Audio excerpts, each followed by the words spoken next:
Hallelujah. Praise the Lord.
Hallelujah. Ang ganyan tanan sa pag-ako sa atong pagsugod sa atong pagsimba. Hallelujah. Kani mo natin kumhanan na ang Diyos na buhi, walay kaparehas. Lord, ikaw, Ginoo, ako kinuhanglan. Hindi ka mo tulunganan, Ginoo, naging mga Lord, ako magtaas, Ginoo, at usara ng halan, kundi ang iyong halan, Ginoo.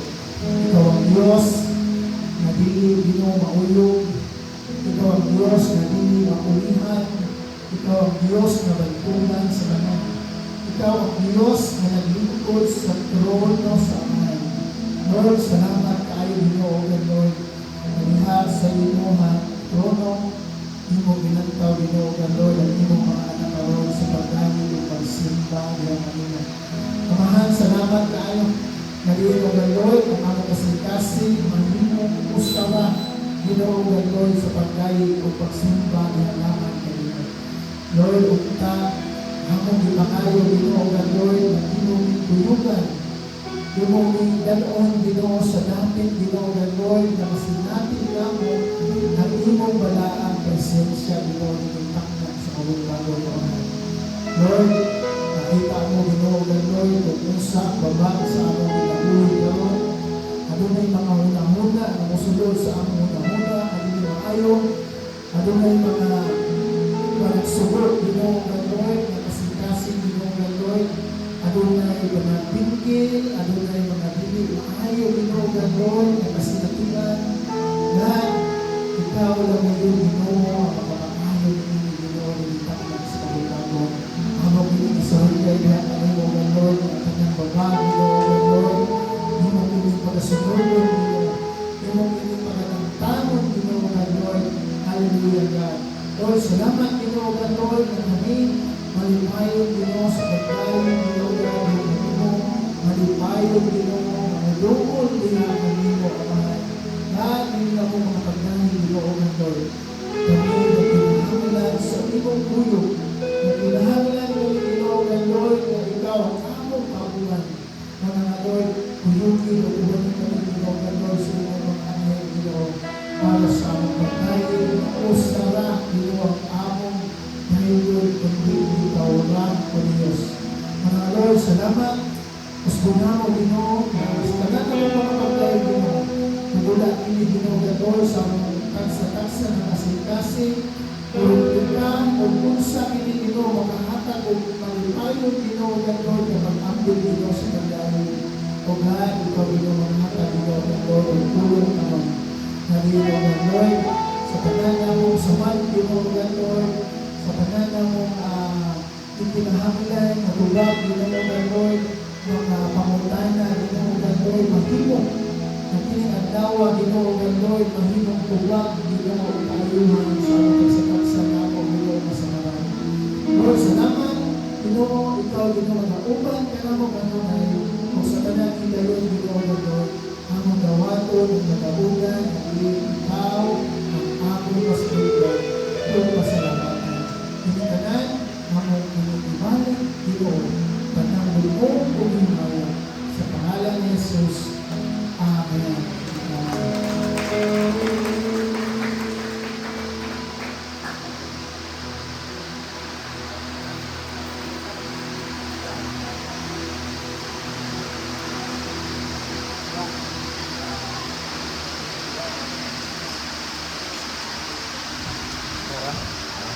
We will my son, atong scripture reading nasa Salmo 1:7. Pagdaig ka sa kayo sa Dios, pasalamati ang Ginoo kay maayo siya. Walay katapusan ang iyang gugma. Duyog kamo kalampo sa pagdaig sa Ginoo. Kamong tanan nga iyang diluwas. Diluwas kamo niya gikan sa iyang mga kaway. Ug ikuha kamo gikan sa kanasuran, gikan sa sidakangog sa kasadpan, sa amihanan sa habagatan. May pipila nga natagaw sa kamingawan ug wala sila makakita og sigat nga ilang kakuyan. Ibutong o gihaw sila ug nawad-an sa tanang paglaom. Taliwala sa ilang kalisdanan, gisangin nila ang Ginoo, giluwas niya sila sa ilang mga pag-angkos. Idala niya sila padulong sa usang kasudan aron adto sila magpuyo. Angay sila magpasalamat sa Ginoo tungod sa iyang ugma nga walay paglubat. Tungod sa mga ngalamutan na hinimo niya alang kanila. Gipainom niya ang iuhaw, gipakaon ang igutong. May mga nagpuyo sa kangit, mga binilang po mga pinadinahan, kay isupak man sila sa sumo sa labing kamhan ng Diyos o sa likuan nila ang iyang mga tungkol. Nanungkas sila sa ilang pukat na trabaho o inikatuman nila walay kutabang kanila. Taliwala sa ilang kaisdanan, isangpit nila ang Ginoo o giluwas niya sila ikan sa ilang pagkakos. Ipagawas niya sila ikan sa kaldulong o kamitit o ipangbukto niya ang ilang mga kapos. Angay sila magpasalamat sa Ginoo tungod sa iyang pugmang walay pagubadong tungod sa kamingalahang mga bukana. Ihimo niya alang kanila. Iguban niya ang mga putahan na bronze o ipagbali ang mga rihas na putaw. Ang uban mga bumuang nagkanto sila tungod sa ilang mga sala. Nagkanto sila tungod sa ilang dautang buhay. Wala sila ganang maumong nagkaroon na sa ilang kamatayon. Taliwala sa ilang kaistanan, isangpit nila ang Ginoo. Iluwas niya sila gikan sa ilang mga pagkakos. Giayon niya sila pinagi sa pulong o giluwas gikan sa kamatayon. Angay silang magpasalamat sa Ginoo tungod sa kuman niyang walay pagluwal. Tungod sa kamingalahang mga butang na gihimo niya alang kanila. Angay silang magpasalamat kaniya pinagi sa mga halad o pinagi sa malipayong mga awit. Isubilo nila ang tanan na iyang nabuhat. Ang uban bilawig gatas sa kalagatan. Na inabuhi sila sa panamayan. Nakita nila ang binuhat sa Ginoo, ang nakingalahang mga buhat niya dito sa kalagatan. Limanto siya o binuros ang sumong mga hangin, kung isa ang mga balod sa kalagatan. Ang mga sakayan musulbong sa kaitasman, bumuli na isalong sa kailangan. Ini kahit tangang ang mga sakayan nawadaan sa kaiso. Nagsukarap sila daw mga mahubog kung walang magsilbi ang ilang kahanas. Taliwala sa ilang karisdanan, isangkit nila ang binuho, iluwas niya sila sa ilang mga pagkantos. Ipahulong niya ang unos o nakahilong ang mga balon. Nalipay sila kay bilinaw man o idala niya sila sa bubuanan na ilang pangandoy. Angay sila magpasalamat sa Ginoo tungod sa umuman niyang walay pagdiwag. Tungod sa katingalahang mga utang na dito niya kanila. Angay nilang isang yaw ang pagkagamhanan niya sa iyo sa katawan kung dahil nila siya tumangan sa konsyo sa mga kalikuan. Ipahubas niya ang mga suba o ipahulog ang pagdadaylay sa mga tugon. Ang tabulok na yuta, dihimo niyang para kung dili matuslang tungod sa kadagran sa laluyong linggo. Ang mga disyerto, dihimo niya mga linaw sa tubig. Kung ang ugang yuta, dihimo niya mga tuburan. Dito ipapuyo niya ang butong na katawan kung nagbuhat sa siyudad na ilang katuyan. Ipuksa nila ang mamahanog at tanong sila mga paras kung dagat kayo ang ilang naan. Ipadalagin na niya ang iyang katawan o gumisanay silang magkayo. Walang ngayon bukod ang iyang hanon sa ilang hayupan. Sa tiyang ang katawan sa Diyos na bundok na parang iyang ipakita niyang masukugan ko sa mga hari na nagkaundaon. Kanila o ipatimulaan niya sila sa mga kamingawan. Kapan, ihawas niya ang mga tinawag nila sa ilang kalisod. Ipasanay niya ang ilang bagay sa mas usang kapanong sa mga karnero. Nakakita nini ang mga matao o nangalipay sila. Kapan, nangahilong ang mga lautan. Makapamalan bumunta nini ang mga butana, ang mga maalamon, ipununta sa mga tao, ang bukas sa Ginoo na walay pagduwal. Ang pulong sa Ginoo mga ito.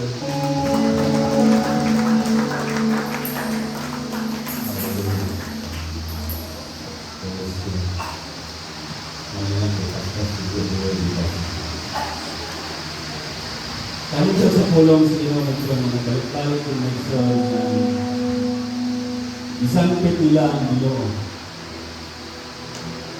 Kaliwala sa mga problema, kaliwala sa mga pagsulay sa kinabuhi, kaliwala sa mga balatian.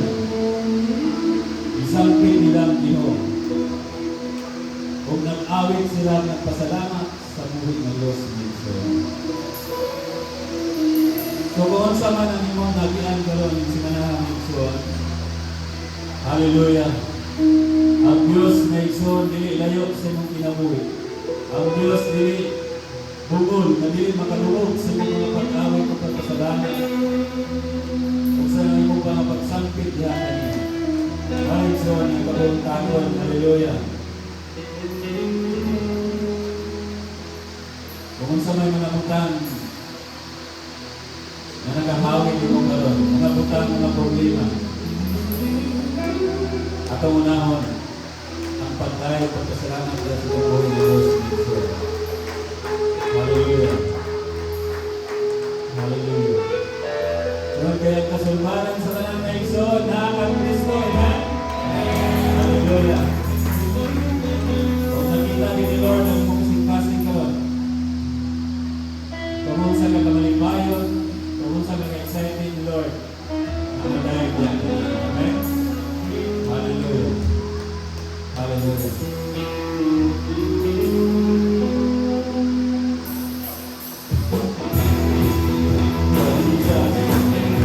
Mga anak sa Diyos, sama sa akin. Amen.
ang pag-awit ng song, Holy, Holy, Holy God. Yes, Lord. Holy, Holy, Holy, Holy, Holy, Holy, I want to see you. Holy,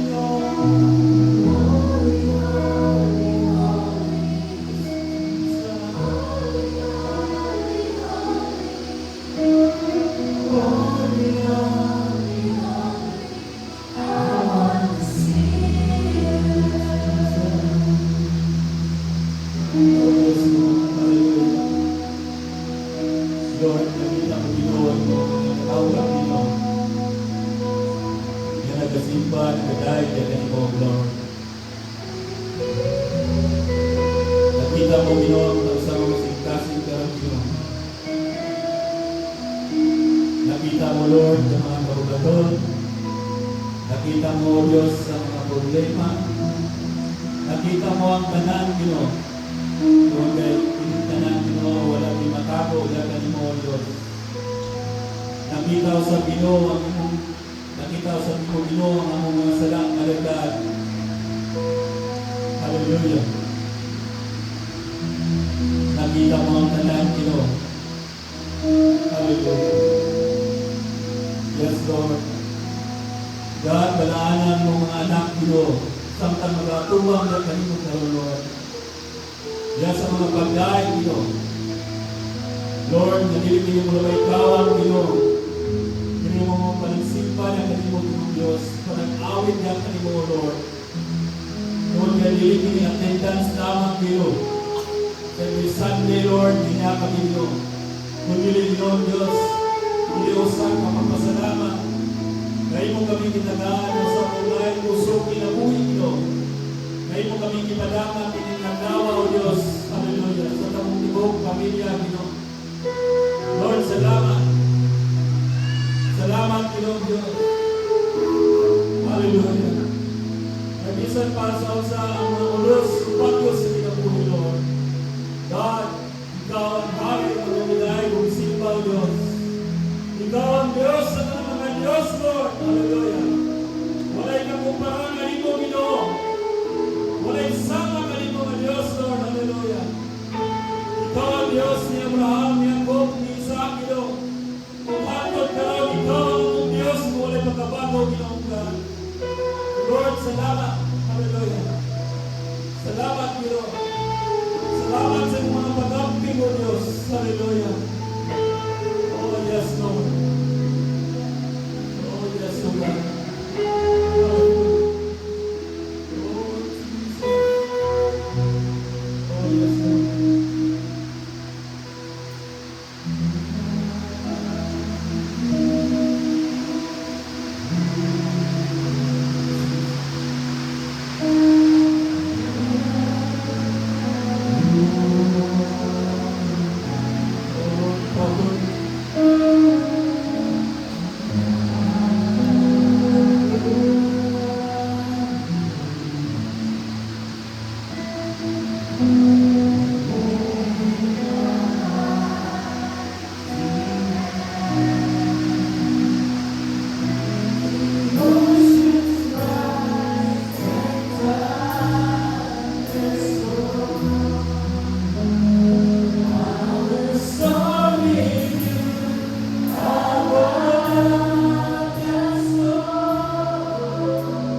pa sa mga problema, mga kabugaton, Ginoo, ikaw ang kapahunayan, Ginoo, God, sa kinabuhi ko, Diyos. Hallelujah. Yes, Lord. Lord, hallelujah. Among ibalataas, Ginoo, Diyos, ang mga lugar, Ginoo, na nabiyaan sa bagyo, Lord Jesus, O God. Lord, I pray, Ginoo, Lord Jesus, O God, na ikaw, Ginoo, Lord, kontrolar sa iyong mga emosyon, Ginoo, Lord God. I know, Lord God, na nililalim, Ginoo, ang ilang pinandaratan, Ginoo, na experience na, O Lord Jesus, O God. Lord, I pray, Ginoo, Lord God, even sa mga bagyo, inabot sa ilang kinabuhi ka, Ginoo, Lord. God, ikaw, Ginoo, Lord, mag-comfort kanila, Ginoo, Diyos, hallelujah. Lord, ikaw, Ginoo, mag-provide, Ginoo, Diyos. Lord, sa pag-restore, Ginoo, sa iyong mga balay, Ginoo, Lord Jesus. Lord, sa iyong mga pangilahakyan, Ginoo, Lord God, ikaw, Ginoo, mag-provide sa Ginoo. Hallelujah. Lord, ikaw, Ginoo, ang tanan, Ginoo, ikaw lamang na sumala sa scripture na mga Lord, na ang tanan na mga sakit ka kanimo, Diyos, tanan na mga masalamat kanimo, Ginoo, na naa sa mga kalisod, na naa sa mga pagsulay, Ginoo, sa kinabuhi. Lord, na naa ka, Ginoo, na andang namutabang, Ginoo, andang ka, Ginoo, matubago, Diyos, hallelujah. Lord, salamat, Ginoo. Hallelujah.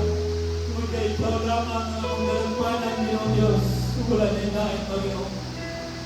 Lord, ang tao, Ginoo, magulanan, Ginoo. Ang tao, Ginoo, Lord, hindi parehas ka nimo, Ginoo.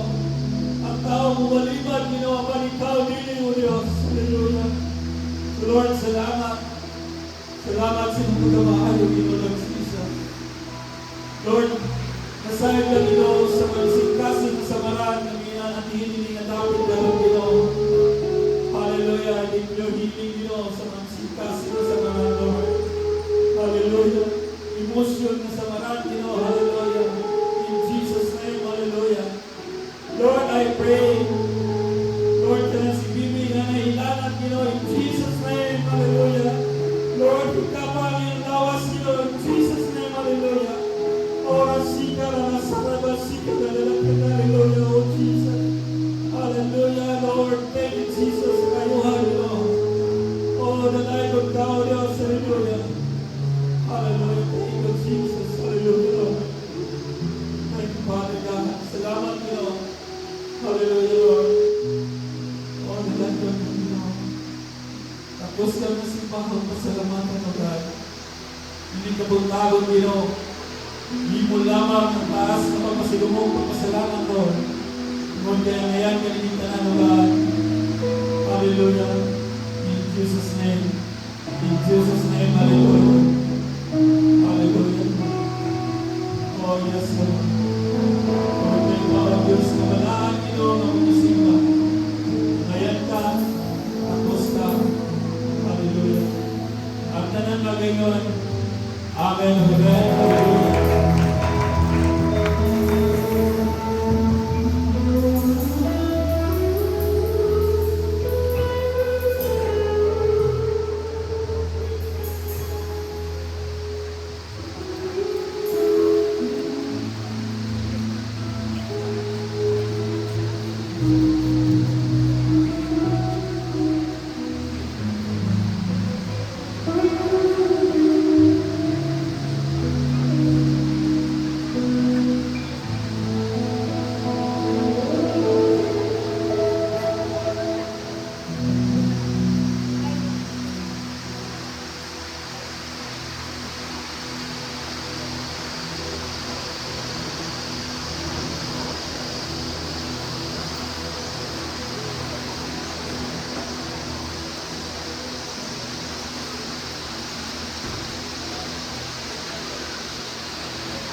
Amen po ba?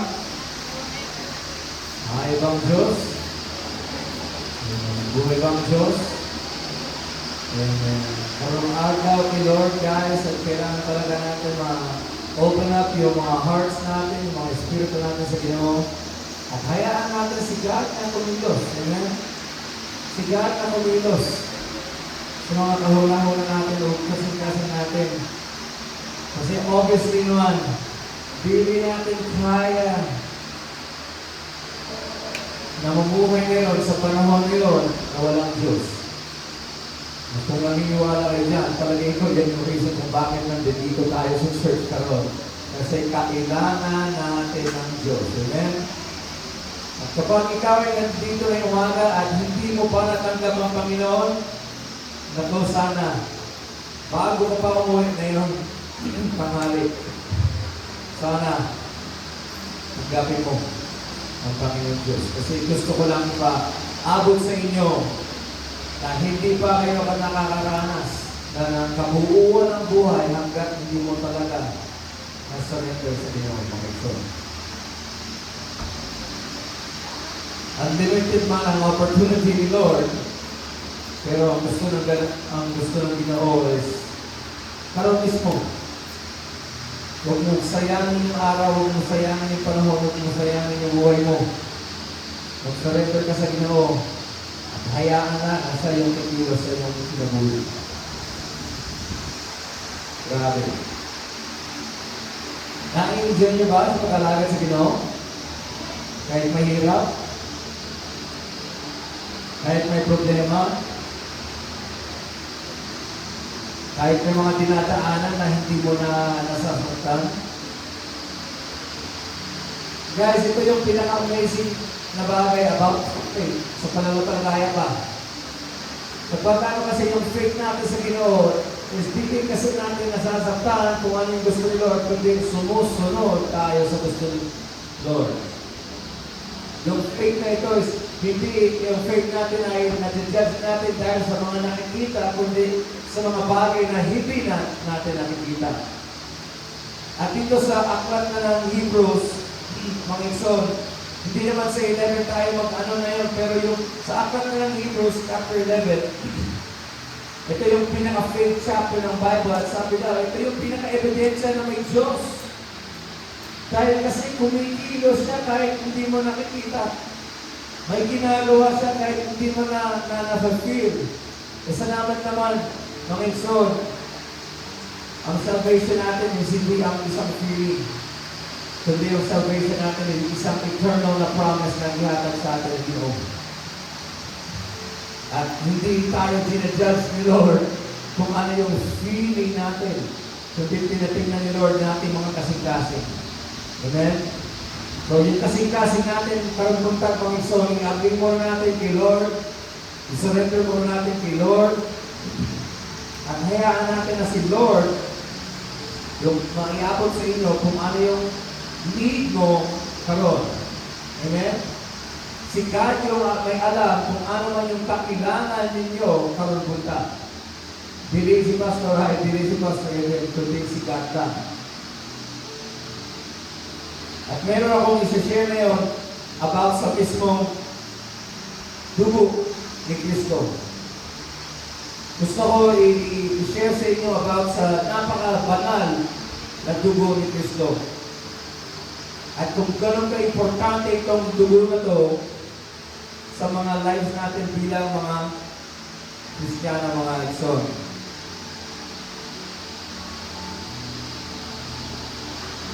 May title ako na ilagay dito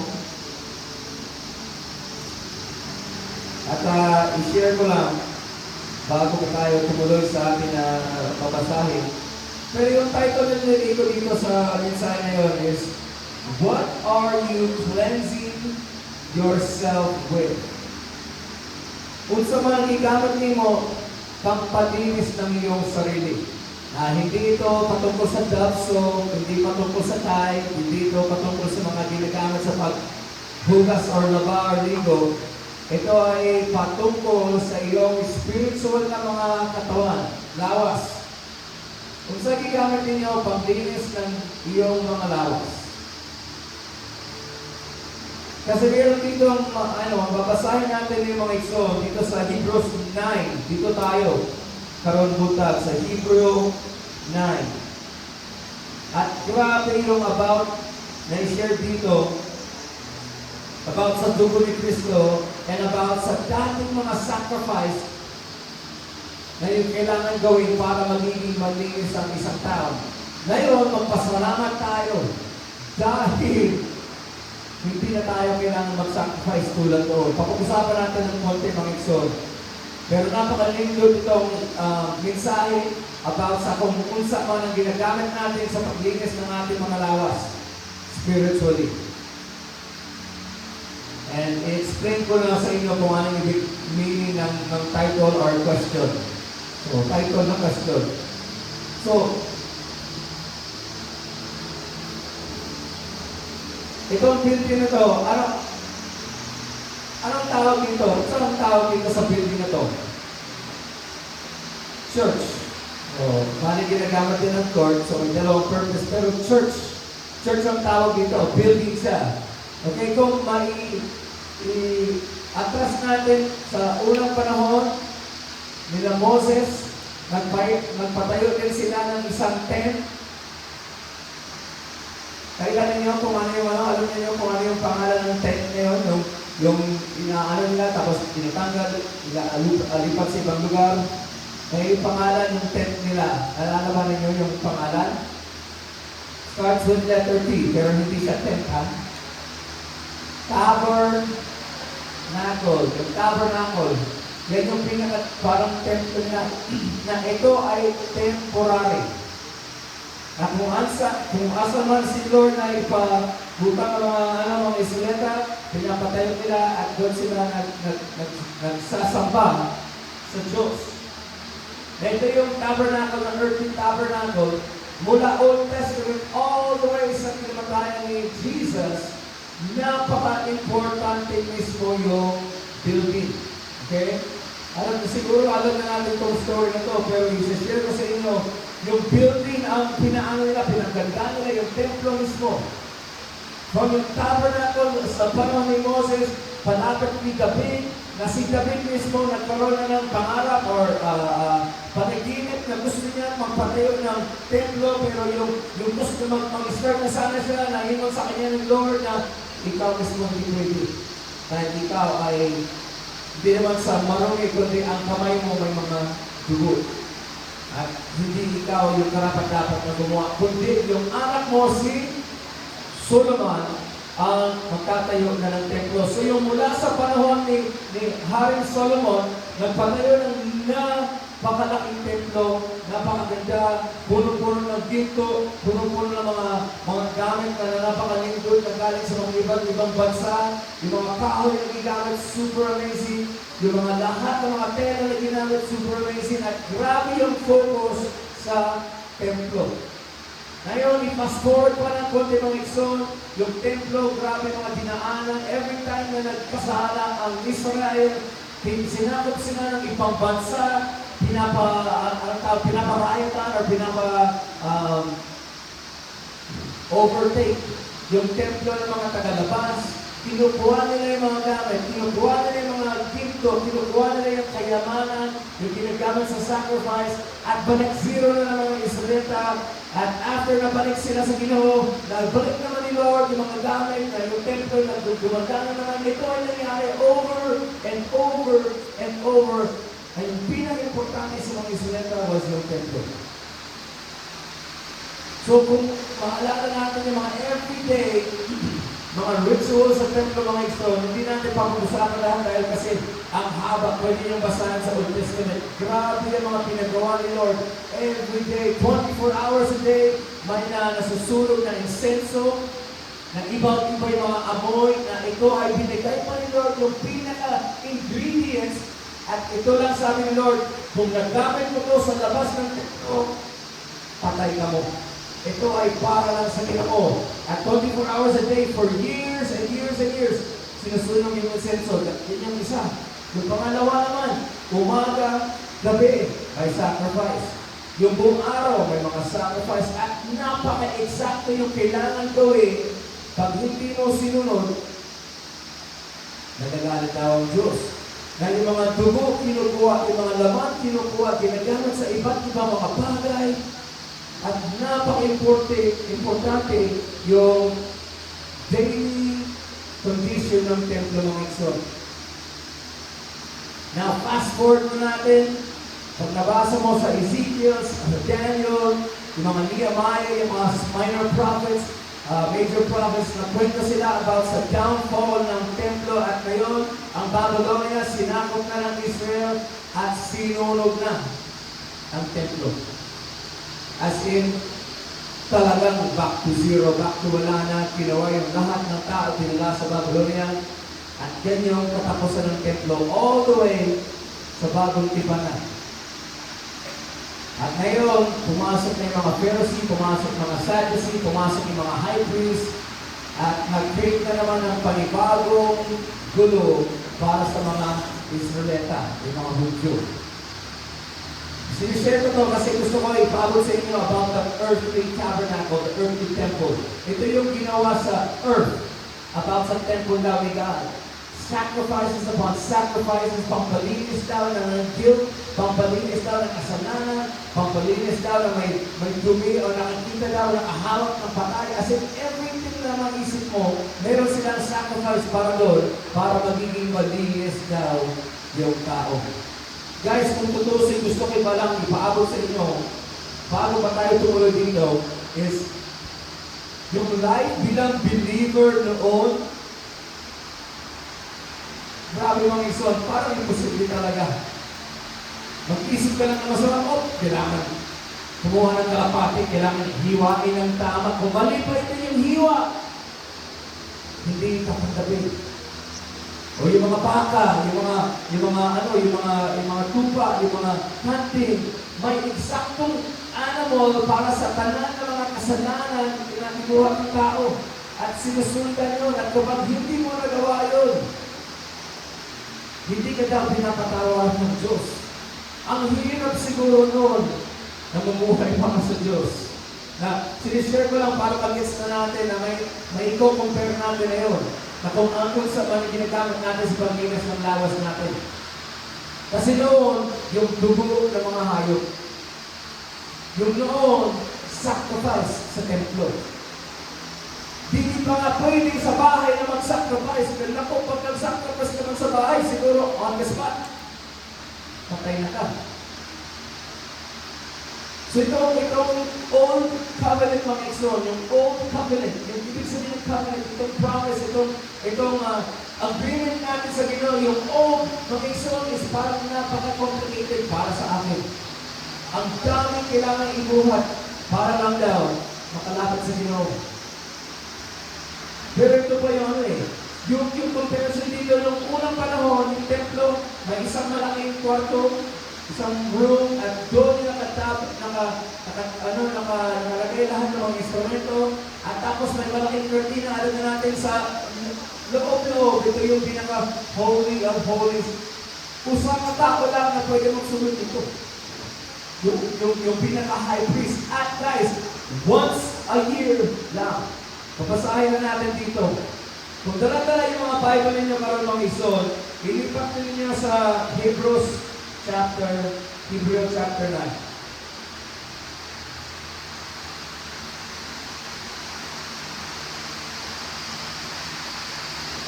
Nagbigay lang ako ng konting intro about sa templo. Hindi natin babasahin yung buong yung chapter nito, pero ito sa yung verse 1 hanggang verse 5 na-share ko na about sa mga regulations, yung mga arrangement. Tapos sa verse 6 naman mga Exod, dito kinumpare kung paano naman ginagawa ng mga ministry ng mga pari. So sabi ko dito naman sa verse 6 mga Exod,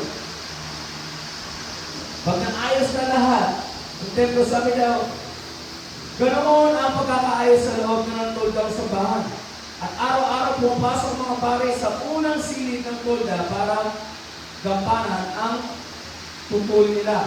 Ngunit ang punong pare lang ang nakakapasok sa pinakabanal na lugar at minsan lang sa isang taon. Sabi lang sa English, once a year lang. At sa tuwing papasok siya rito, naghahandog siya ng dugo para sa sarili niyang mga kasalanan at sa mga kasalanan na nagawa ng mga tao na hindi nila nalalaman. Sa ginagawa nilang ito, ipinapakita ng Banal na Espiritu na hindi makakapasok sa pinakabanal na lugar ang karaniwang tao hanggang naroon pa ang dating totang simbahan. Ang totang ayon ay larawan ng kasalukuyan ng panahon sapagkat ang mga handog at kaloob na inaaral doon ng mga tao ay hindi nakakapaglinis sa kanilang konsensya. Ang mga ginagawa nila ito ay nauukol lang sa mga pagkain at inumin at mga sormonya ng paglilinis. Mga tutuning panglabas lamang ito na ipinapatupad hanggang sa dumating ang bagong pamamaraan ng Diyos. Na i-compare lang natin from the old guys, yung old na nangyayari. Isa lang na pwede pumasok sa pinakabanal na area sa templo at once a year lang, nagsabi daw, nag-offer siya ng dugo ng mga hayop pampalinis ng kasalanan niya at yung mga kasalanan ninyo natin. At doon lang daw pinapakita yung Holy Spirit na kung ano talagang tatanggapin niya o hindi. Na ito yung yung gusto ko nga, ito yung pinaka-illustration mga iso na bago from dati, i-compare sa bago, na yung paggawa ng priest noon is pampalinis daw ng konsensya. Pampalinis lang daw ng konsensya. Pero, sabi ko sa English, it's only a matter of food and drink and various ceremonial washings. External regulations apply until the time of the new order. Ito ay temporary lamang hanggang maibigay ng Diyos, magbigay ni Jesus yung panibagong covenant. Na ito yung panibagong covenant na gusto kong pag-usapan karon mga isod.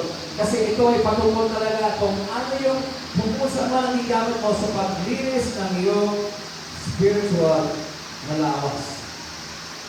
Itutuloy natin, babasahin po natin dito.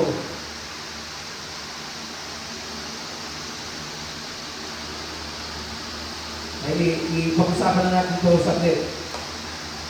Kasi ito yung verse 10 na nabasa natin, external. External. Ang external is yung panglabas. So dito, minsan dito nalito bago nagsimbang ka ron. Wala, huwag pagkalinis. Gusto mo pagkuha ko eh. Okay? So yung paglinis na ng lawas, labas. Nalilinisan ba yung loob? Pag nagkaon ka mo ng sabon, nalilinis pa yung mga tiyan ninyo? Sasakit lang yan. So, ito yung una. Kailangan natin alamin, may panglabas at may pangloob. Na ito yung ginagawa yung dating panahon daw. Yung mga sacrifice, sabi daw, halos ito ay panglabas na, pinapakita na, nagpapalinis daw ng kasalanan. Pero dito yung papasok na ng panibagong covenant mga ikson. Pinakita ni Jesus kung gano'n ka-importante ang loob compared sa labas. Kahit ligo ka na maligo ka, never. Ito ay mababago na naman ng iyong loob. At sabi daw, kahit ikaw ay yung pinaka mabangong, mga grabe yung kolon mo, ikaw naligo ng 3 times bago mag-church at ang sunod mo, talaga nakatakting pa na, ikaw yung pinakagwapo. Guys, sabi lang ito, hindi ka maluwas sa outward na linis. Dito natin pag-usapan, ang pagpaluwas ng tao is hindi yung lawas-labas, kundi yung pinakasaloob. At napaka-importante ito kasi si Jesus, pinakita niya sa atin na mayroon tayong chance na pwede tayo magpalinis yung loob. At sabi niya, once malinis yung loob, susunod na rin yung labas. Mga Ikson, maraming Kristiyano na yung panahon sa buong mundo na mas tinitingnan talaga yung labas. Ito, pagpunta ko ng Amerika na yung time, gusto ko lang i-share sa inyo isang kwento, super sakit lang yung kwento. Pangatlong beses sa loob ng ika-30 taon, may oras ako sa isang pinsan ko. Ang pinsan ko, tinatulog daw ng pamilya ko, ay kampal ko daw. Pero hindi sa mukha. Kung sabi daw, kung paano kayo ng ganito, ganyan, paano pareho kayo, at for maraming taon na, mula nung medyo bata pa ako, ito yung kwento ng pamilya ko. Ang pangalan niya is Benjamin. At hindi naman si Benjamin natin ha, ibang Benjamin to. Si Ben ay lumaki din na kasama, pamilya nagsisimba, mga nagtutugtog. Yung buong pamilya niya ay umikikot na ng mga area at tumutugtog sila sa mga fair, sa mga simbahan, sa mga musical festival. Super talented silang tanan. Pero si Ben ay medyo lumayo talaga mula sa bata hanggang halos ngayon. Lumayo siya sa Panginoon. Pero kilala niya pa rin ang Panginoon. Ito yung gusto ko ma-share kasi ang mga tao, mga Kristiyano na yung palaging tinatingnan yung labas. Now, yung time ko kay Ben ng Exxon, grabe talaga yung asawa niya mismo. Sabi niya, grabe, parang dalawa yung Ben natin, pero yung isang Ben si Uriah, yung malinis na version. Ilang beses na nasabi ang asawa niya. Tapos sabi niya, parang pareho kayo, pero yung isa medyo rough, yung isa medyo malinis. At nagtrabaho kami sabay-sabay. Nagtrabaho kami magkatabi. Nagtutugtog kami katabi. Nagkwentuhan kami katabi. Yung mga salita namin parang parang as in talaga, pangalawang beses lang sa loob ng 30 years kami nagkita kami. So, at grabe yung familiar, grabe yung lasa namin sa pagkaon, yung mga type namin sa tugtog, yung mga type namin sa mga gitara, parang weird. Pero ito yung gusto ko i-share sa inyo kasi ito yung pinaka-point dito is yung mga tao na yung mga Kristiyano na yung mga simbahan na for the most part, ang tinatingnan talaga is yung outside. Now, habang nagtrabaho kami, yung pinsan ko, palamura. Yung pinsan ko, nagsisigarilyo. Yung pinsan ko, higat sa medyo masamang buhay. Yung labas niya is super rough, mga Ikson. Pero yung pinakita niyang compassion sa mga pinuntahan namin, yung pinakita niyang tulong sa mga tao sa kalye, yung kung paano niya makipag-usap sa mga ibang tao, doon ko nakita na meron siyang something sa loob na hindi nakikita sa labas. Now, ang mahirap lang dito para sa akin is kapag hindi talaga ma-recognize ni Ben yung nasa loob, kailangan talaga lumabas din yung sa makita is yan yung kasi sabi niya, once na nagbago yung loob, dapat talagang magbabago na rin yung labas.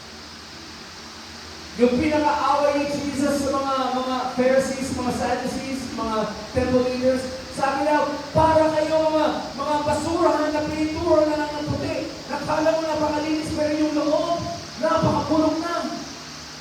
Yung mga isunod sana, tayong lahat ay napakalayo sa ganun kwento. Na yung loob natin is hindi basura. Yung loob natin is malinis kung Kristo. Yung loob natin, yung sa papag-usapan natin yung loob natin is natamaan ng dugo, na malinis na dugo ni Kristo at tayo ay binago. Kasi yung old covenant, mga Ikson, lahat tayo bagsak. Yung old na promise, yung old na yung paraan, napakabagsak tayo kasi sino ba sa atin nakasacrifice na mga tupa dito? Sino nakasacrifice na ng kalabaw dito para sa Ginoo? Nakakatay siguro pero hindi naman para sa Ginoo. Alam ko, nakapatay na tayo kalapate, kanting, mga gano'n. Pero biling man to ay nakakatanggal na ng kasalanan. Yan yung dating parahan. So yung dating parahan, bagsak tayo pa nan. Pero dito yung question is, kung sa panggigamit mo sa paglinis mo ng iyong lawas,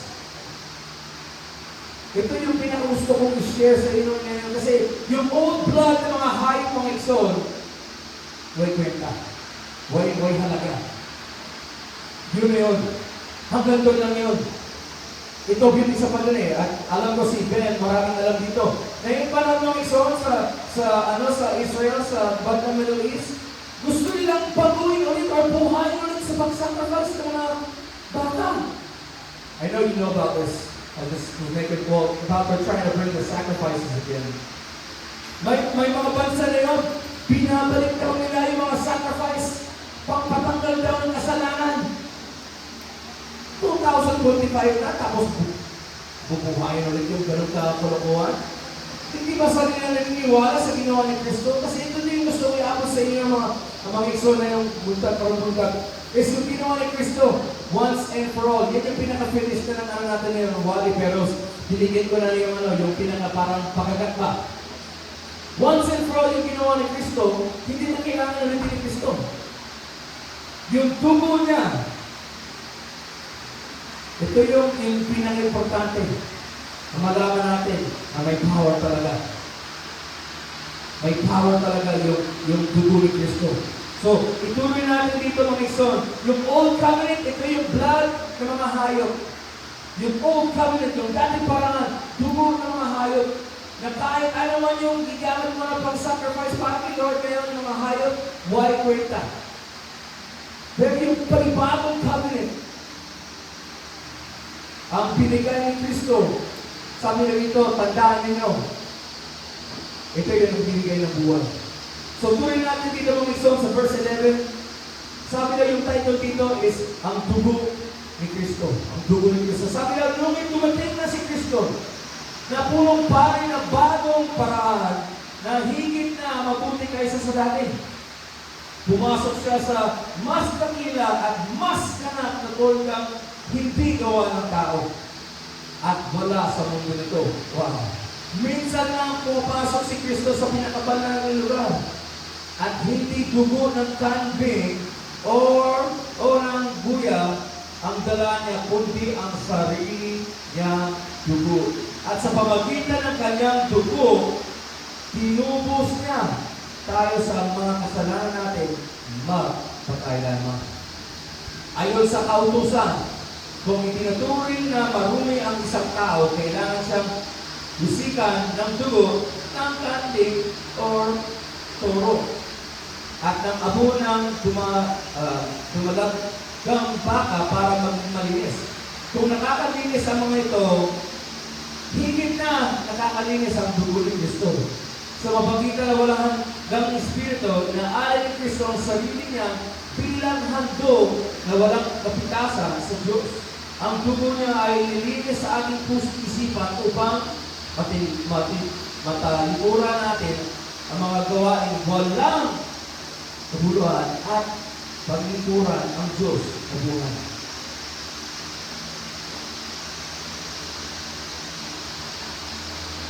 Ako ay talagang magpasalamat mga ison na ito ay mga binasa natin, ito ay mga hindi na kailangan. Sabi lang, ito yung mga man-made. Ito yung mga gawa ng tao na sumunod naman sila sa Diyos noon. Kinukuha yung dugo. Guys, dito kita ang mga yung mga ginagamit ng mga pare ngayon. Yung may mga sprinkle pa ng mga holy water, mga gano'n. So, Old Testament po ito galing. Pero sabi na dito, once na dumating si Kristo, binabaliwala na yung dating paraan at yung dugo mismo ni Kristo, sabi daw, ito talaga yung na-offer niya, yung sarili niya, at mismo siya yung perfect, mismo siya yung malinis, mismo siya yung pinaka-maayong kaharian or yung kapangyarihan, na sabi daw yung lahat na ng dugo ni Kristo makakalinis daw ng lahat ng conscience natin. At yung kasalanan ito nagbibigay niya ng death sa yung buhay na walang hanggan. Pero sabi niya, yung dugo niya, nakakabigay daw ng life kasama ng Diyos Ama na nasa langit. So si Kristo mismo nasa gitna ng itong bagong covenant. Sabi daw, sa lahat na willing, mag-call kay Lord, sabi daw, mabibigyan sila ng promise ng eternal inheritance.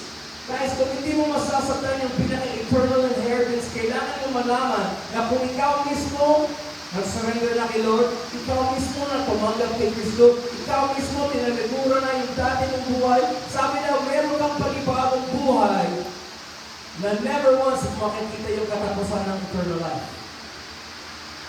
Yung pag-death mo dito sa mundo nito, sa pinod lang talaga mga ison, is pinaka-start lang talaga ng iyong kinabuhi. Yung physical death, magsa-start na yung real life niyo. Kasi once na nawala na tayo dito, kasama na natin ang Panginoon Diyos. Kahapon nanonood po ako ng yung pinaka-memorial service ni Charlie, yung pinag-usapan natin yung lalaki last week. At meron yung isang niya, yung pastor friend na nag-share, grabe sa kanya, ganito yung gustong i-explain. Sabi daw ng doktor, kahit sa mismong loob daw ng hospital, sa operating room, sabi na rin, wala pa rin daw sila magagawa as in dead on the spot daw. So sabi niya, gusto ko i-explain sa inyo kasi yung mga ibang tao nalungkot kasi namatay on the spot. Sabi ni Frank, yung pastor, sabi niya, gusto ko i-abot sa inyo ng ibang version ng storya. Isipin mo, si Charlie ay nagpa-preach na ng Word of God. Kasi mismo, pwede mo panoorin yung pinaka-last na words niya. Nagbibigay siya ng about sa gospel ni Lord. So kung paano magbago ang puso, magkaroon ng panibagong buhay. At sabi daw, preaching siya. At biglang pumigil lang. At pag-open niya ng eyes niya, kaharap niya ang Diyos naman. Sabi niya, wala siyang naramdamang sakit. Wala siyang naramdaman na aray or yung nakita yung dugo o kung ano man yung nangyari sa kanya, kundi nagsasalita ba kay Lord, kumikit at Lord. Guys, gusto niya sa inyo, yung life nyo, kung ikaw ay nakikristo na yun, kung ikaw ay believer, kung ikaw ay nag-surrender na, gusto ko ipaabot sa inyo na pagdating ng katapusan mo, pipigil ka lang at mag-open yung eyes mo at magsasabi mo, oh, Jesus. There you are. Andyan ka na. Yung pala yung iniintay natin. Mga ison, huwag tayo magiging hina, huwag tayo magiging malungkot, huwag tayo magiging asar sa mundo na to. Dahil sa mga nakikita natin, kundi magising na tayo, ikaw mismo magiging difference para sa mga tao dyan sa gawas. Kung palagi lang tayo mag-complain sa nakikita, palagi tayo mag-complain sa corruption, palagi tayo mag-complain sa mga anak ng contractor o yung mga ganun mga bagay na yan, mag-ikson. Walang mangyayari sa complaint.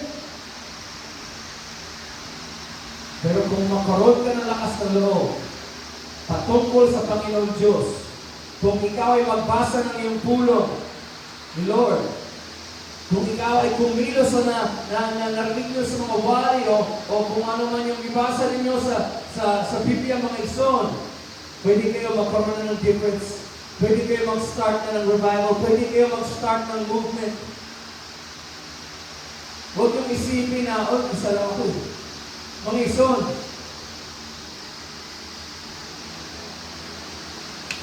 bilang ka Kristo, nakasama ni Kristo.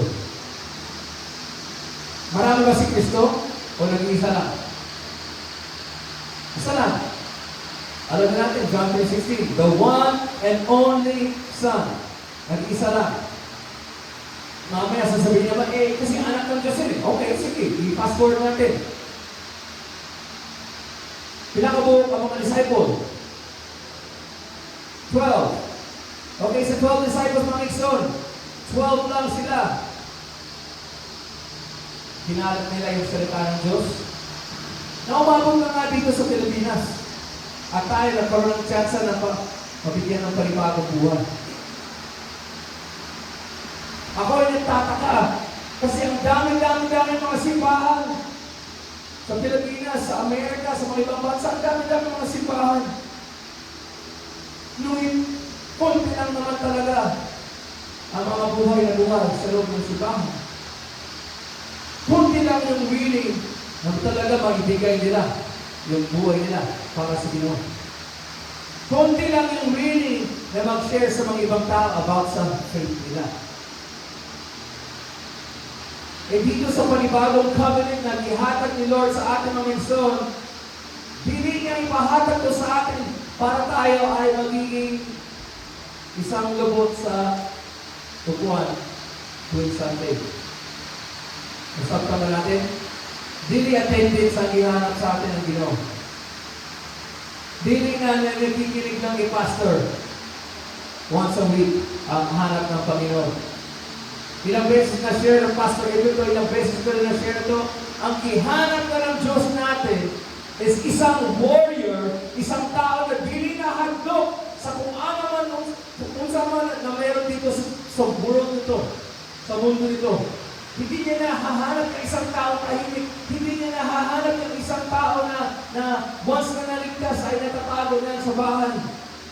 Ang gusto ng Panginoon is once nakatikim ka ng kabutihan ng Diyos, once na nakilala mo siya, once na nakapasa ka ng pulong niya, once na praise the Lord ka, once na naluwas ka na, ang gusto niya talaga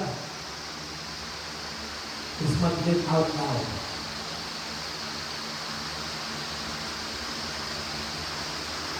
Ang buhay na yun, mga eksonos, hindi talaga patungkol kung ano man yung suot mo. Hindi patungkol kung saan ka man nagsisimba. Hindi patungkol kung ano yung pinapakinggan mong mga music. Kung unsa man yung gigamit mong motor. Yung mga tao kasi nila, masyado silang self-absorbed. Ang tinatingnan talaga is yung sarili. Na wala problema talaga na magbilis ka ng maganda para pumunta ng church. Amen ako dyan. Sabi daw kasi sa Bible, give your best para kay Lord. So dapat talaga, ibigay natin yung best. Hindi yung last. Ikaw yung best mo para kay Lord, hindi lang dapat sa mga nakikita, kundi kung ano yung pinapakita sa life mo. Gusto ng Panginoon Diyos mong isod is magkaroon ka ng isang fire na kahit binagyoan yung life mo, kahit binahag yung life mo, kahit nasagasaan ka pa ng problema sa buhay, yung fire na yan, hindi mawawala.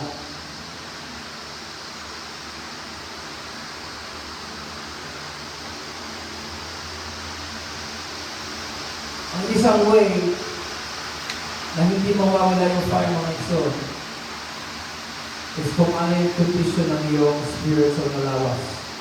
Malinis po ba? Ibalik natin dito. Kung sa mga gigamit natin sa paglinis na ng spiritual lawas, balik natin dito. Ituloy natin dito sa sa verse 16 mga isod. Ito ay napakaganda. Sabi daw, may tulad ito sa isang huling testamento na kailangan mapatunayan na matay na ang gumagawa nito. Dahil walang itong bisa habang nabubuhay pa siya. Nagkakabisa lang ang isang testamento kapag namatay na ang gumawa nito. 18. Kaya maging ang unang kasunduan ay kinakailangan pagtibayin sa pamagitan ng dugo. Pagkatapos may pahayag ni Moses sa mga tao ang bawat utos ng sinabi ng kautusan. Kumuha siya ng dugo ng mga buwet kambing at hinaluan ng tubig at sinasaw niya rito ang balahibo ng tupa na kinaluyan ng pula na nakatali sa sanga ng isoko. Pagkatapos, winisikan niya ang kaalat na kautusan at ang mga tao. At sinabi niya, ito ang dugo nagpapatibay sa kasunduan binigay at pinapatubad sa inyo ng Diyos. Winisikan din niya ng dugo ang tordang sambahan at ang lahat ng bagay doon na ginagamit sa pagsamba. Ayon sa kautusan, nalilinis sa pamagitan ng dugo ang halos lahat ng bagay na ginagamit sa pagsamba. At kung walang pagbubuhos ng dugo bilang handog sa Diyos, wala rin kapatawaran ng mga kasalanan. Maghinto dyan saglit. Guys, ito yung sinabi dito. Noong time na yan, ginamit yung dugo pang linis. So, ang gustong ipaabot ni yung nagsuwat ng Hebrew is walang forgiveness hanggat walang sacrifice. Yun yung gustong ipakita na nagsuwat na ng Hebrews. Sabi daw dito sa verse 22, in fact, The law requires that nearly everything be cleansed with blood. And without the shedding of blood, there is no forgiveness. There is no forgiveness. Guys, kapag hindi na namatay si Jesus sa cross, hindi tayo magpupunan ng opportunity na mag-forgive tayo sa kasalanan natin. Yung blood na ng mga hayop, hindi talaga nakalinis ng kasalanan, kundi itong blood ni Kristo, hindi lang nilinisan yung kasalanan yun, kundi nagbigay pa ng buhay na walang hanggan. So, ang tawag dyan, tufa. Ibig sabihin ng tufa, 2 for 1. Ang tufa, 2 for 1, nalinisan yung kasalanan mo at nabigyan ka pa ng buhay na walang hanggan. Guys, ito yung power ng dugo ni Kristo na pinabigay niya yung life niya para sa inyo. Ito ay priceless. Nasulat ko dito, guys. Yung namatay si Kristo, ito yung kailangan natin. Ito yung naisip ko. Yung namatay si Kristo, the whole world, technically, para sa akin ito, the whole world was basically anointed by the blood. Pero, hindi ang lahat na nag-accept sa anointing ni Kristo. Kasi the reason why I say that, kung bakit ko nasasabi yan, because the Word of God says that Jesus died for all. So He says that His blood was enough. Yung dugo ni Kristo ay sapat para sa buong mundo, hindi para sa mga believers lamang. So ang pinapabot ko rin ng mga ison is itong blood na to, kung ikaw ay nalinisan ni Kristo, ayon sa sinabi na dito, sa blood niya, mga ison, hindi ba kayo ay mabubuhay? Or hindi ba kayo gusto magiging example or sabihin natin ng yung pinaka-gusto ko, yung naiisip ko is, i-compare, is parang virus. Kung may virus ang isang tao at pinagdikit niya sa isa pang tao, ano nangyari? Nahahawa yung tao. Tapos ngayon, baka mamaya yung tao na yun, nagsakay pa ng bus, hinawakan pa yung bawat upuan, tapos kasi, tapos ngayon yung buong bus, grabe, nahahawa na ng sakit. Tapos yung mga bus na yan, sumakay pa na ng barko. Nagpunta pa ng Cebu at naghansing na naman at kapamaan na naman. Tapos nakalat pa. Mga ison, yung idea na itong virus, pakalat ng pakalat, guys. Pagdating sa dugo ni Kristo, sa paglinis ng iyong lawas, sa paglinis ng iyong heart, sa pagbigay na ng panibagong buhay, hindi ba ito ay worthy na dapat ikalat natin tulad na ng mga virus?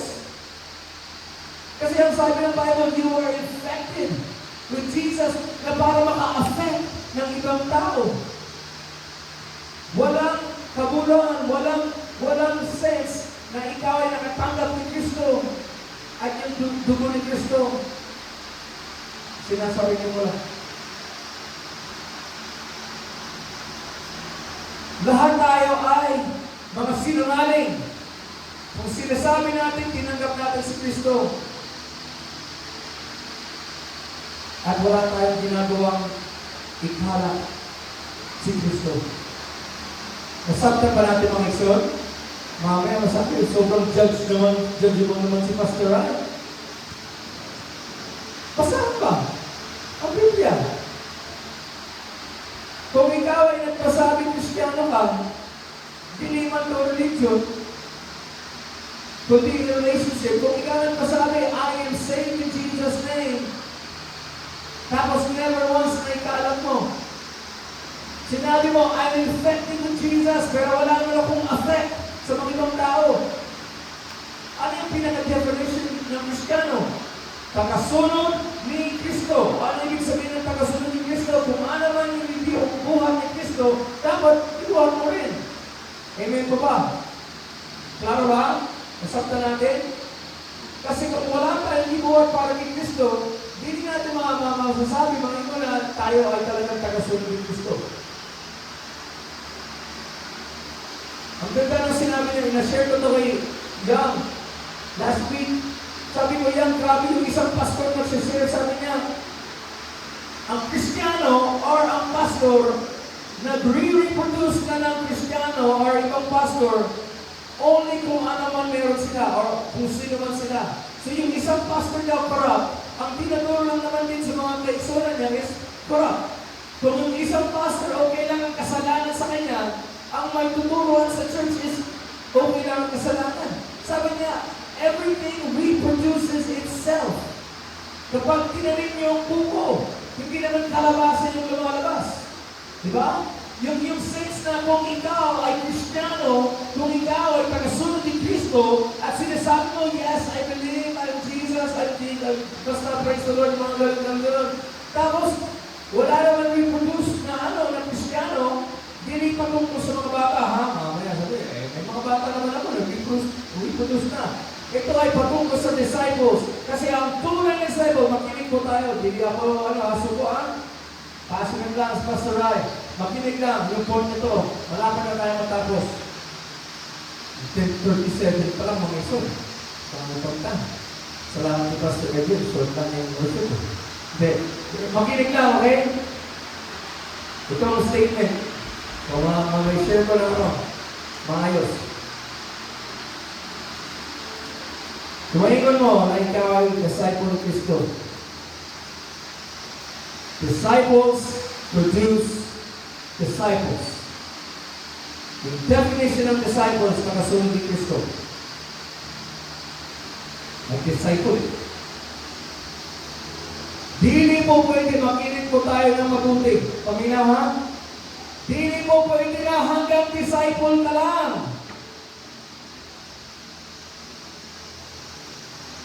Hindi pwede. Kailangan mag-reproduce ka ng mga disciples. Ano pa natin? Ipalalim pa natin. Guys, hindi mo pwede na magsimba lamang. Hindi mo pwede na mag-attendance lang sa church. Pag tayo namatay, at hindi naman tayo ng-disciple, paano na itong church na ito mag-explore? Wala akong tinutulong ito ay patungkol, ito ay para sa kanan, okay? Para sa sarili ko rin. Disciples produce disciples. Pastors need to produce kung ano man sila. Ibig sabihin, pastors need to be on fire for Jesus. Amen? Pastor Edwin, yan yung promise natin sa isa't isa eh. Na kung halimbawa nakikita ng isa parang medyo nahirapan, siyempre magtulungan ba? Lahat ka mo, hindi kayo nag-iisa. Last week sinabi ko yun. Marami kang kakampi, marami kang tagatulong dito, marami kang mga tao na willing na i-force ka pataas instead na hahayaan na bumagsak ka na lang. Mga Ikson, yung pinaka-definition din ng mga Christian is magtulungan. Grabe, isingin mo yung panahon nila sa church, mga Ikson. Sabi na, walang mahirap sa church. Walang gutom. Wala nangingilangan. Para sa akin, ito yung pinaka-magandang example ng church, mga Ikson. Noong Friday night, pinag-usapan natin, bakit ba dumating sa panahon na ang tingin sa mga Kristiyano, sila pa yung pinaka-karipot? Sakit. Baliktad pala yung sinabi ng salita ng Diyos. Ang Kristiyano ay dapat hindi karipot, kundi yung mga Kristiyano, hindi sila pagsawa sa pagbigay, ng bigay, ng bigay, ng bigay.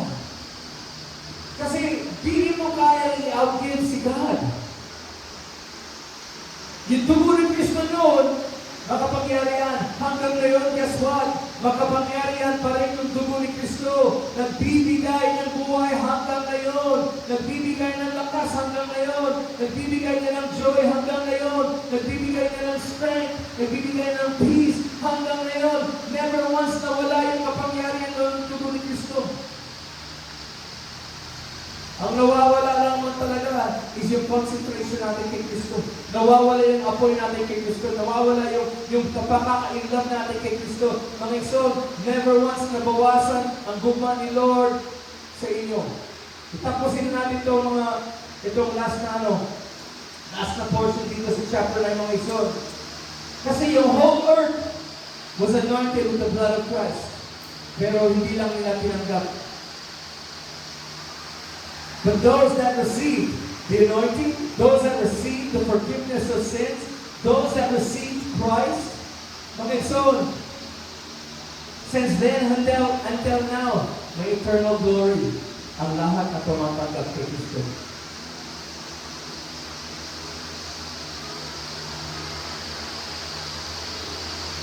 Ito yung medyo interesting na part dito. Sa verse 23 mga ison, tapusin na natin ito ilang verses na lang, 5 or 6. Sabi daw, kaya kailangan linisin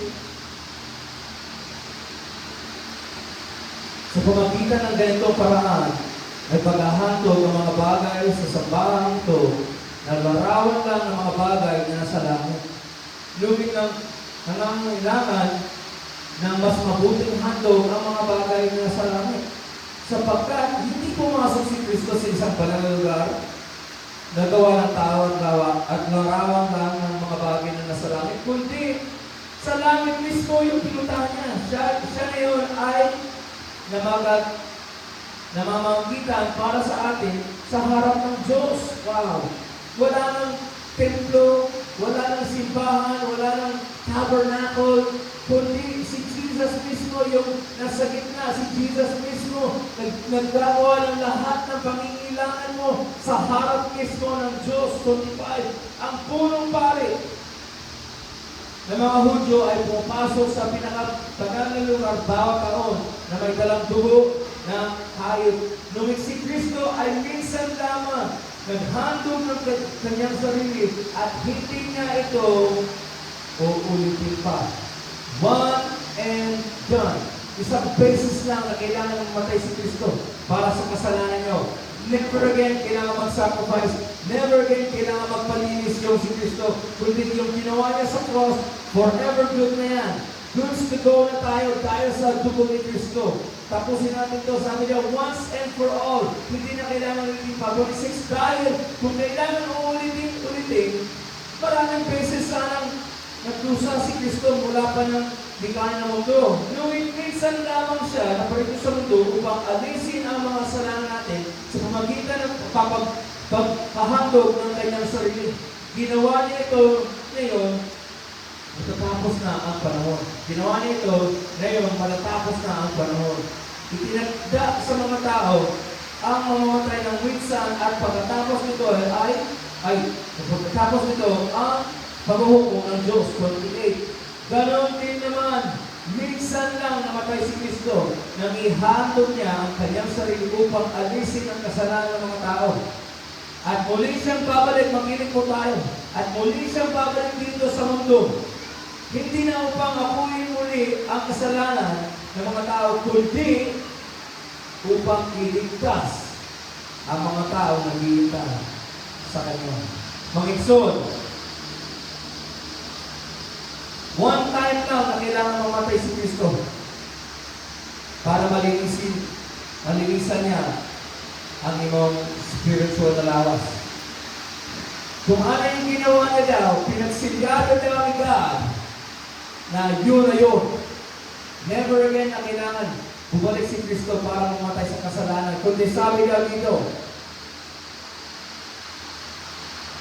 sa mga naghihintay sa Kanya, sa mga sumusunod sa Kanya, sa mga nagmamahal sa Kanya, sa mga nagagawa pa ng disciples po, mag-isip po tayo dyan, sa mga mag-disciple at mag-share ang pulong sa Ginoo, hanggang wala ka ng earthly life. Sabi daw, ikaw mismo yung babalikan ni Jesus. Ikaw mismo yung benefactor sa ginawa niya para sa iyo. Para ikaw daw yung tatanggap eh. Ikaw yung benefactor ng ginawa ni Jesus.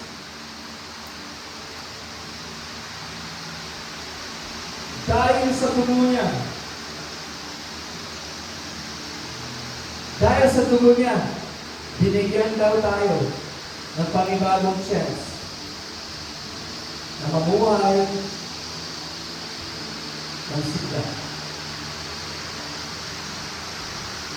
So yung reason kung bakit yung title mga stories, kung saan ang gigamit mo sa paglinis ng iyong lawas, is kasi mayroon naman talaga dalawang bagay.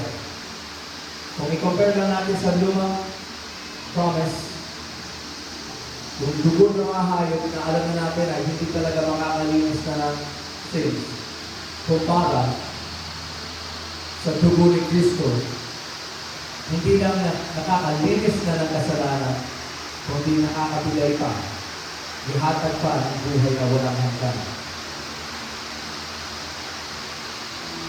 Yung first question ng Exod is yung pinaka-last din ng ensayo na yun. Kung ano yung dugo na ginagamit nito. Yung dugo ng mundo, alam natin, wala namang kwenta, o yung dugo ni Kristo.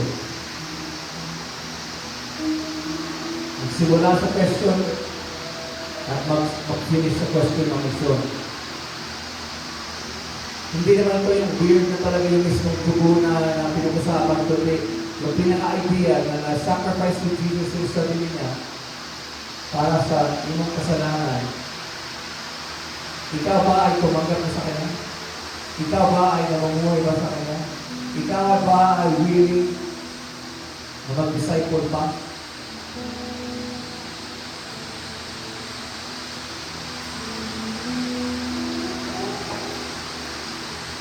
Hinahanap lang talaga ni Lord, mag-exon sa atin is willing tayo.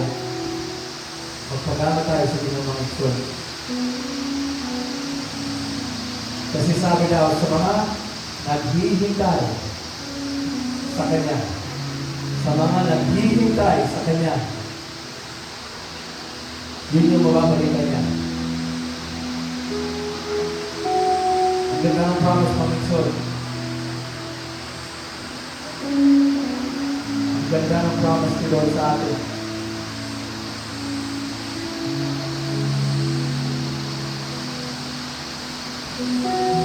Kung hindi ka pa nakatanggap ni Kristo ngayon,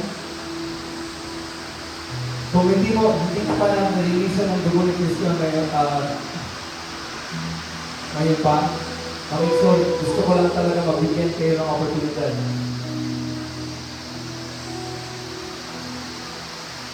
Sa araw ng kamatayan natin mga Exod, hindi naman ako nagpapatakot. Pero sa araw ng kamatayan mga Exod, wala ka ng time na mag-sorry pa. Ang dami nagsasabi, hindi, tsaka na pagnanan ako.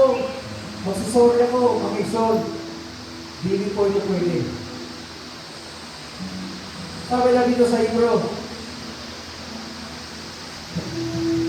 habang may araw pa, habang may today pa, sabi daw, huwag mo sayangin, huwag mo patigasin yung ulo, huwag mo isara ang tainga. Kundi sabi daw, sa lahat may tainga, sa lahat na may mata, magkita at mag-read about sa goodness ni Lord at mag-surrender na mo. Magtanggap na ni Lord, mga Exod. Huwag mo lang sayangin yung mga araw ninyo. Kumusawa mo na sa buhay mo, mga Exod, sinasabi ko sa inyo. Yung tagapag-ayos ng dulo, si Lord. At kahit magulo pa yung buhay, at least muna kasama mo na si Lord, na siya yung magkakarekta. Walang imposible sa Diyos, mga Exod. Kung gusto mo may hatag mo yung life mo kay Lord, kung gusto mo i-surrender mo yung life mo kay Lord ngayong umaga, please, huwag kayo mahiya, huwag kayo matakot. Nandito lang naman kami upang matulungan mo. Hindi pagsabihan, hindi i-judge, hindi turuan ng kung ano-ano, kundi sasuporta na namin kamo sa life mo sa pag-alagat sa Panginoong Exod. Why perfect kahit isa? Kahit kami ni Pastor Evan, nakakasala pa kami. Hindi namin minaturing na mas mataas kami sa iba. Sa pagsunod kay Lord, sa pag-alagat kay Lord, simple lang mga Exod. Magiging willing lang po tayo. Surrender tayo. Aminin natin. Magkasala tayo at kailangan natin ang isang Diyos na magluwas. At ililigtas ka niya ang Exod. Hallelujah. Praise the Lord. Masaptan pa natin ang Exod.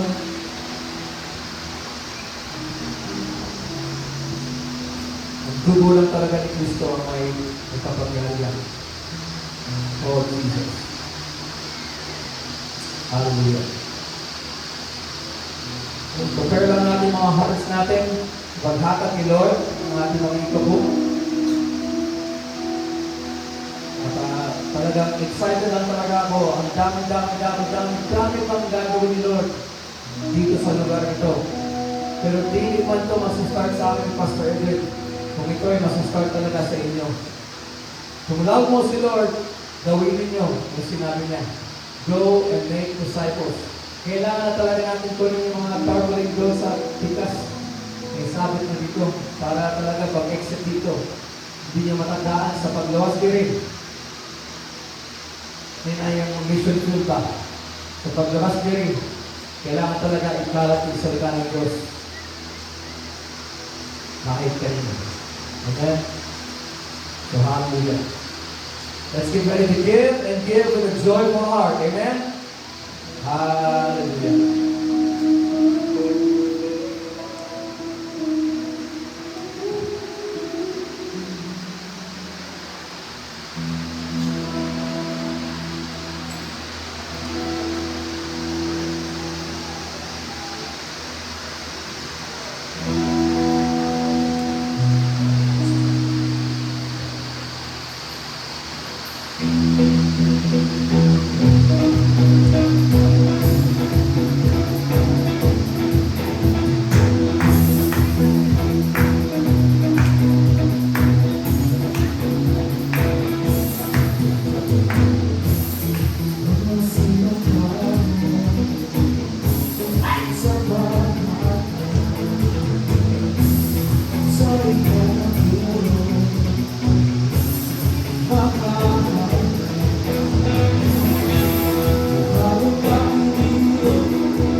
Pwede ba tayo matayo mga son?